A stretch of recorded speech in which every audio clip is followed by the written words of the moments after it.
Hey guys, it's me Lucifer और स्वागत है आप सबका हमारे चैनल कॉमिक यूनिवर्स पे। और आज मैं लाया हूँ किंग इन ब्लैक का एपिसोड 2। दोस्तों, किंग इन ब्लैक के एपिसोड 1 में आपने देखा कि नल अर्थ पर आ चुका है और उसे रोकने के लिए एवेंजर्स और एक्समैन आ जाते हैं। लेकिन सारा मामला उल्टा पड़ जाता है जब नल ने सेंट्री को दो हिस्सों में चीर दिया और एक एक करके सारे एवेंजर्स और एक्समैन को सिम्बियट बना दिया और एडी को वेनम से अलग करके उसे ऊंचाई से नीचे फेंक दिया। अब आगे।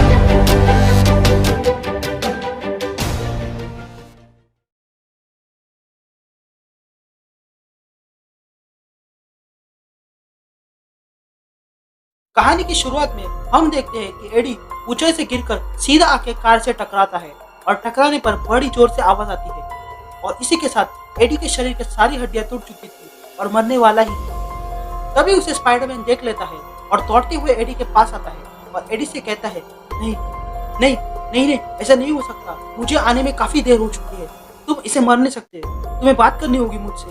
और फिर स्पाइडरमैन जोर से चिल्लाकर मदद बुलाने लगता है। तभी एडी अपनी धीमी आवाज में अपने बेटे डीलन का नाम लेने लगता है। स्पाइडरमैन के चिल्लाने के कारण नल उसकी आवाज सुन लेता है और कहता है, मुझे इतना वक्त क्यों लग रहा है इस आदमी को मारने में?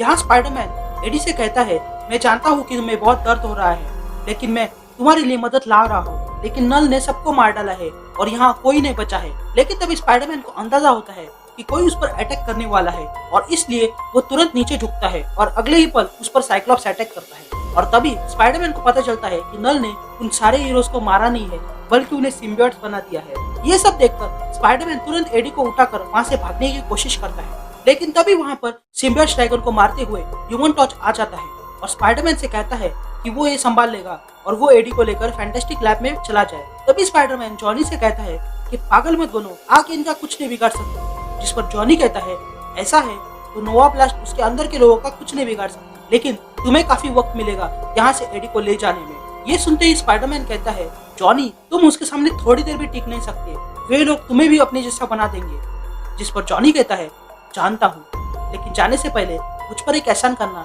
कि सब लोगों को बता देना कि जॉनी आखिर सांस तक हीरो की तरह लड़ा। ये सुनते ही स्पाइडरमैन वहाँ से निकलता है और वहाँ पर एक बड़ा धमाका होता है।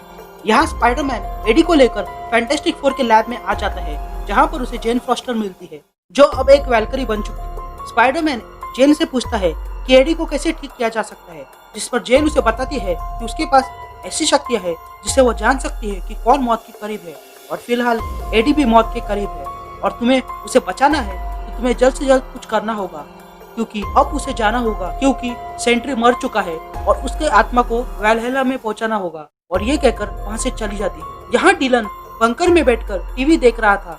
तभी वहाँ पर स्पाइडरमैन आ जाता है और डीलन से कहता है, डीलन चलो मेरे साथ, हमें कहीं और जाना है। जिस पर डीलन स्पाइडरमैन से पूछता है, क्या वो मर चुके हैं? जिस पर स्पाइडरमैन समझ नहीं पाता।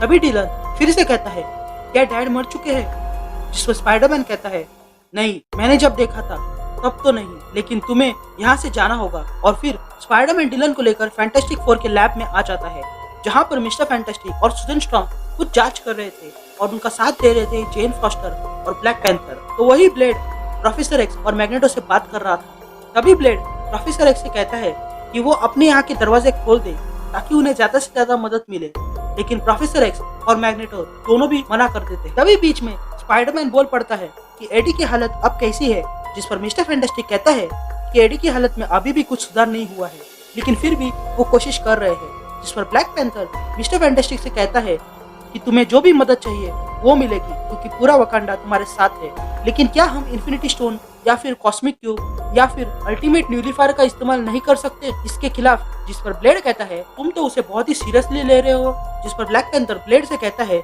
कि नल को सीरियसली लेना चाहिए क्योंकि वो एक ऐसा शख्स है जिससे वॉइड डरता है।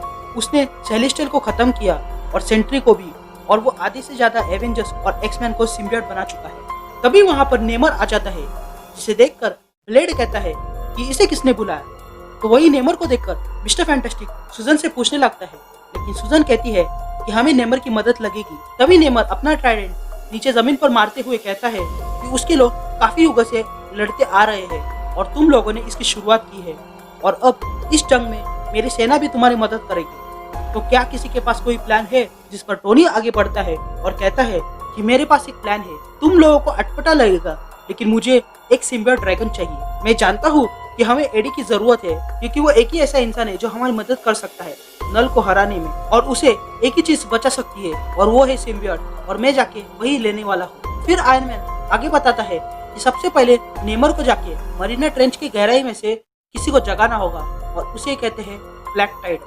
आयरन मैन की बातें मानकर नेमर गहराई में जाकर ब्लैक टाइड को जगाता है। फिर आगे आयरन मैन कहता है कि ब्लेड जाके ड्रैकुला की मदद ले इस लड़ाई में, और फिर हम देखते हैं कि ब्लेड वैम्पायर्स को मारते हुए ड्रैकुला के पास पहुंच जाता है।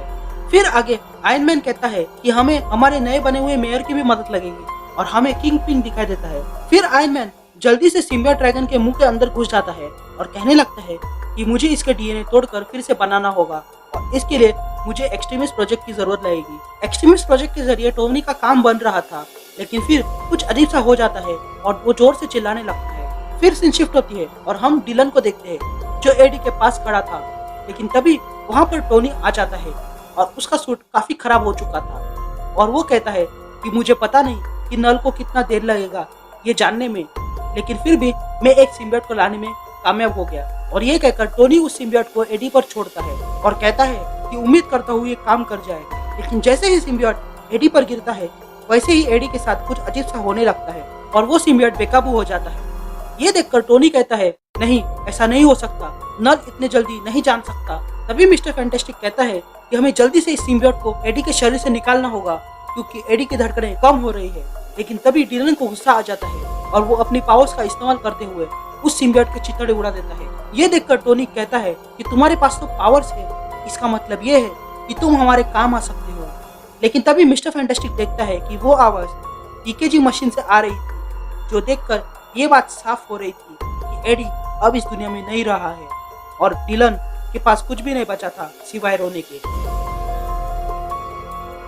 Thanks a lot for watching the video. अगर आपको ये वीडियो पसंद आए तो प्लीज प्लीज प्लीज उसे लाइक जरूर कर दीजिएगा, और चैनल पे नए हो तो इसे सब्सक्राइब भी कर देना। मैं जल्दी लौटूंगा आगे की कहानी के साथ। तब तक के लिए मुझे दीजिए इजाजत, and thank you guys, love you all.